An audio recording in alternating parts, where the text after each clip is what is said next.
खुलुमबाय आं जनाली बर' गोजोन फुंबिलिनि बयनिसिमबो गाहाम हामलायनायखौ जासिहरनाय थाबाय नोंथांमोननि थाखाय आं खौरां लानानै फैदों अन्नानै नोंथांमोना भिडिअखौ जोबजासे नायलांदो मुम्बाइनि पुवाइ थानानि बेन्दोंआव थानाय सुबर्बन आन्धेरी ओनसोलाव मोनसे फ्लेटनिफ्राय 24 बोसोर बैसोनि सासे एयार हस्टेसनि गोथै देहा मोन्दों थैनाय एयार हस्टेसा छत्तीसगढ़नि रुपाली अग्रे होननानै मुम्बाइ पुलिसनि डिसिपि दत्त नालरया मिथिहोदों बे जाथायजों लोब्बा गोनां 40 बोसोर बैसोनि बिक्रम आडवाल मुंनि सासे सुबुंखौ पुलिसआ एरेस्ट खालामबाय मिथिना मोननाय बादिब्ला बिक्रम आडवालआ रुपाली अग्रेखौ सालाय हास'नानै खास्रि बिस्रि बुथारनाय जादोंमोन बराक सेरफांनि करीमगंज जिल्लायाव गंसे टेंकार गारिखौ सिग्रोमनानै पुलिसआ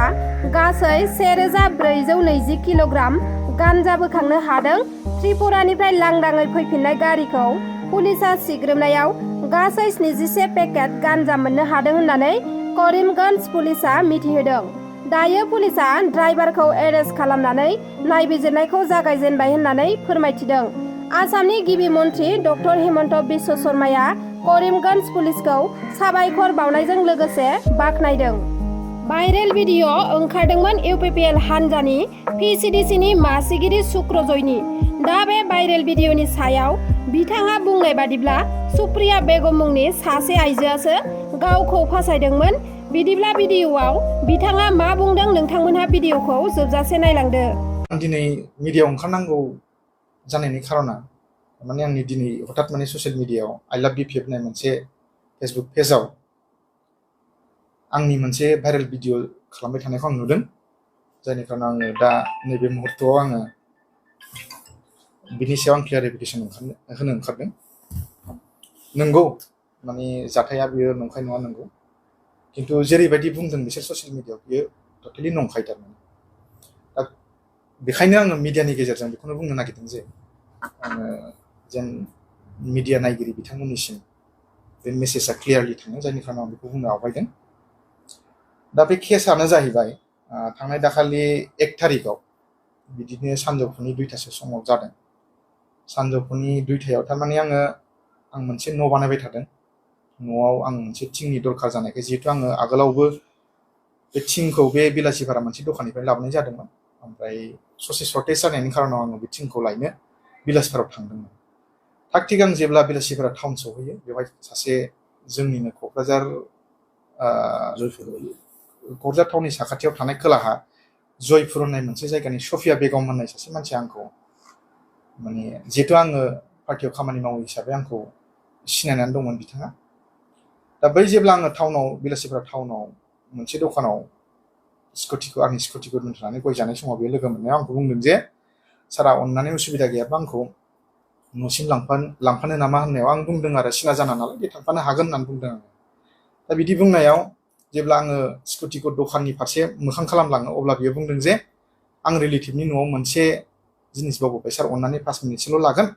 दा गतिके सारा उसुबिदा मोनाब्ला आंखौ बे रिलेटिभनि न'सिम लांनानै बे जिनिसखौ लाना फैनि होननानै बुंनायाव आङो जिहेतु सिना जाना नालाय आङो गोदोनिफ्रायनो आंखौबो सिनायो बियो दा बिदि होननानै आङो गाव लेंनाय मथे थांफादों आरो दा थांनानै थाङै 5 मिनिटनि खोथा बुंनायाव बियो बिराद गोजान आंखौ गोथौआव लाना थांदों गोथौआव लाना थांनायाव आं एसे डाउट जानानै आं बुंदोंमोन बेखौ लामायाव स्कुटिखौ लाखिनानै हाबाब नोङो 5 मिनिट खोथा बुंनानै माने एफा गोजानाव लाबोखो होननानै दा बियो ससेल' होननानै लांनानै आंखौ बिलासिपारानि खोलाहा थानाय सरि एरिया मोनसे दुबासरि होननाय जायगासिम सरि एरिया बिसिम लानानै थांबाय आंखौ थगायनानै फुस्लायनानै दा लांनानै मोनसे न'खराव मेन लामानि खाथियावनो न'खरा बे न'खराव नैबे न'आ मोनबाय होननानै आंखौ स्कुटिखौ साइडआव लाखिनानै दै लोंनो होननानै न'सिम लेंनानै लाङो बियो जाय मानसि आंखौ लानानै थांदों बै हिन्जावा सफिया बेगम होननाया थिग बिदिनो मोनसे रुमाव आंखौ जिरायनो थाखाय बे दरजाखौ खेवना होयो आं जेब्ला रुम सिङाव हाबनो नागिरदोंमोन अब्ला सानै हिन्जाव अलरेडि जिरायनानै दंमोन बिसिनायाव थेवब्लाबो आङो सानदों न'खरनि मानसि खोमा नंनानै आङो रुमाव आलासि बायदि जिरायनो थिननायखाय आं जिरायदों दै गिलाससे होनायाव आं लोंदों आरो लोंखांनायनि उनाव बै हिन्जावा सार 2 मिनिटसो आं बाहेरायाव थांनानै लानि गतिके नों जिरायथ' 2 मिनिटल' थांनोसै होननानै आंखौ रुम सिंनिफ्राय ओंखारनानै बियो बाहेरानिफ्राय दरजाखौ लक खालामदों बे लक खालामखांनायनि उनाव निस्सय बिस्रा आन्डारस्टेन्डिं दंलायखायो प्रपार्टिनि आं बुजिनायाव आरो बे हिन्जावफ्रा सानैबो आंनि मानि पार्सखौ जबरदस्ति सिख'नानै बा हाननानै बा लानानै आंनि मानि फार्स्टआव 6,500 फैसा दंमोन 6,500 दा बेखौ बिथांमोना सिख'नानै लायो जबरदस्ति 5 मिनिटसो नारा नाथा जानायनि उनाव बिसोरो बेखौ लादों आरो दा बिनि उनाव फैसा लाखांनायनि उनाव हठात मथा मथि बिदिनो 20-30 सेकेन्डसोनि उनाव साबा बिसिनि ओनसोलनिनो जानो हागौ माने मुस्लिम सेंग्राफोर लहा गिदिर गिदिर रड लानानै रुम सिङाव हाबबोयो बाहेरानिफ्राय दरजाखौ खुलिनानै माने दरजाखौ खुलिनानै हाबबोनायनि उनाव बे हिनजावफोरखौ बाहेरायाव थांहोनानै गावसोर सिङाव दरजाखौ मारिथेयो लकखौ दा बिनि उनाव आंखौ टर्चार खालामनायखौ आराम्भ खालामो स्टार्टिंनिफ्रायनो देख नों माबेनि मानो फैदों मा लांफैदों बे जायगायाव असिनाखि जायगायाव होननानै सोंनायलाय आङो बिसोरनो क्लियारिफिकेसन होदोंमोन आंनि हसा खोथाखौ आं थिनलांनो फैदोंमोन सासे जोंनि क'क्राझारनि बायद' आंनि सिना जाना बियो बे न'खरसिम आंखौ मोनसे बुस्थु बावलांदों लांनो होननानै बिसोर लानानै फैदों होनदों आङो बेबायदि क्लियार होदों आरो बिदि बुंनायनि उनाव बिसोरो बुंदों जे नोंजोंथ' रावबो फैफायाखै माने जिखिनि नोंजों सानै हिनजावफोर जिरायनानै दंमोन बेखिनिल' रावबोथ' सोरबा नोंनि बायद' गैया नंखायनो दंबा नोंथाङा नायहरनो हागोन होननानै दरजा खुलिनानै आंनो देखायो दा बेहाय आं आसरित मोनदों आरो आं शक जादों बे हिनजावा माबेबा साइडआव थाखुमाखोना माखोमोन आं नुनो मोनाखै आंनि मेगनजों दा बिनि उनाव दरजाखौ लक खालामनायनि उनाव बिसोरो आंनाव लोगो लोगो फंनै फंथामसो सोबानानै आंखौ थारमाने आराम्भ खालामदों जे नोङो फैसा 5 लाख होलांजोबो जुदि नों बेनिफ्राय जिबनखौ बासायना लांनोबा फैसा 5 लाख होनानै आंखौ आराम्भ खालामबाय टर्चार दा बिदिनो सोबालाय जोलाय सौलाय खालामबाय थानानै 1 घन्टासो टर्चार खालामसेयावबो आंनि मबाइलजों आंनि एकाउन्टखौ चेक खालामसेयावबो जेबो मोनैलाय बिसोरो थारमाने ओरैबायदि खोथा बुंदों मोनसे नोंनाव फैसा गैयिनि खोथायानो नङा नोंनि सेहेरानि खोन्थायो नोंनाव फैसा दं आरो नों सरखारनि मानसि ओरैबायदि आंनि टटेलि माने माबाखौ नायनानै मबाइलनि पिक्सारफोरखौ नायनानै बिसोर बिदि बुंदों आरो आंखौ दा गतिके जोंनाव नों फैसा होआ नों इजिलि होनाय नङा जों बिनि ट्रिटमेन्टखौ खालामनो रोंगौ होननानै बिसोरो माने आंनि टटेलि ड्रेसखौ जबरदस्ति खुनानै बाहेरानिफ्राय बै हिनजावफोर सानैनि गेजेराव सासेखौ गाब्रिहरनानै बिसोरो एकदम प्लान पलिसि खालामनानै आंखौ भिडिअ खालामदों भिडिअ खालामनायावबो ओरैबायदि जेरेखम बर' सावथुन मुलुगफ्राव जेरेखम भिडिअ बानायदों एखेबारे बेफोरबायदि स्टाइलजों बानायदों आरो आंखौ दा बिदि बानायखांनायनि उनाव बिसोरो थारमाने आंखौ ओरैबायदि थ्रेटेनिं होबावबाय देख नोङो बे हिनजावफोरखौदि नोङो रेप खालामबाय रेप केसाव बेसेबां बोसोर जेल जानांगौ बेसेबां फाइन होनांगौ नोंथ' मिथिखागौ दाना नों नोंनि जों दाबिनाय 5 लाखखौ होगोन ना नों रेप केसाव फासिगोन बेफोरबायदि थ्रेटेनिं होबाय थाबाय थ्रेटेनिं होयै मथा मथि 3 घन्टासो आंखौ थ्रेटेनिं एकदम दरजा फांथेनानै न' सिङाव एकदम टर्चार खालामनायनि उनाव बिसोर सानदों खोमा बेनाव जेबो गैला बियो माने हसा खोथाखौनो बुंदों बेनाव फैसा थाखा गैया जों बिनिफ्राय आदाय खालामनो हाला बिदि सानदों खोमा होननानै आंखौ गाइड खालामहरनायलाय आं बेखौ खालामदों आरो दा खालामनानै थारमाने दा ससियेल मिडिया 5 मिनिट 10 मिनिट खाफि थारमाने बिसिम समाव आं मिथियाखैमोन दा जथेस्थ' भाइरेल जादों जानांगौ निस्सय दिनै मानसिफोरनि आखाइ दङ आं लास्टाव बेखौसो अनुरद खालामगोन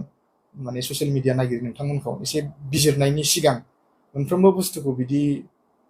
खालामनाया मोजां नङा आरो जे जाबाय भबिष्यताव बिदि दा खालामथों आङो बेखिनिखौनो आं दा क्लियार होननानै आं नोंथाङा बिथांमोननि ओंखाय एफआइआर जे होदों औ कमप्लिट प्रपार प्लेनिंनि गेजेरजों खालामदों नामा बिथाङा आङो जि बुजिदों जि हमदांनो हादों आरो पुलिस प्रशासना जि बुंदों प्रपार प्लेनिं आरो बे जाथाया दिनै बेल' नङा बिनि सिगां मेला बेबायदि सेम जाथाया जालांबाय बुथारनाय मार्डार खालामनाय एक्सटर्सन आरो बेबायदि गिदिर गें दं होननानै बे बिलासिफोरा थानानिफ्राय असि सारा आंनो बे खोथाखौ फोरमायदों सोरखौबाफोर सिनायनायाथ' आङो बै व्यक्तिफोरखौ रियेलाव नुबा सिनायगोन खिन्थु दा आङो माबानो हानाय नंला आङो नुयोब्ला आं सिनायगोन आरो आं असि सारमोननोबो बे खोथाखौ जानायबोदों आरो आं सासेखौ सिनायदों न'खरनि बिगोमाखौ आं बेखौ सिनायनानै सारमोननो खोन्थाबोदों आरो जोङो एजाहारबो होनाय जाबाय बे एजाहाराव अलरेडि जोङो 1 थारिखआव होदोंमोन आरो बे एजाहारा माने 2 थारिखआव रेजिस्टार जादों आरो दा बेवहाय माने केस नाम्बारखौ आं नोंथांमोननि मिडियानि जुगै आं फोरमायनो सानदों दा बिलासिपारा पुलिस स्टेसन केस नं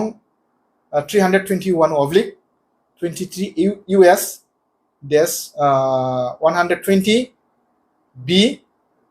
oblique 342 oblique 506 oblique 380 oblique 395 माने IPC बे सेक्सनाव बिसोरो केसखौ खोख्लैबाय होननानै सारमोन आंनो बेखौ हरदों आरो नोंथांमोना आंनि भिडिअखौ नायजोबलांनायनि थाखाय रोजा रोजा साबायखर थाबाय आरो नोंथांमोना आंनि भिडिअखौ नायनानै मोजां मोनदोंब्ला लाइक शेयार साबस्क्राइब खालामनानै हो जाहाथे आं नोंथांमोननि थाखाय गोदान गोदान भिडिअनि आपडेट लाबोबाय थानो हायो। एसेनोसै, गोजोन्थों।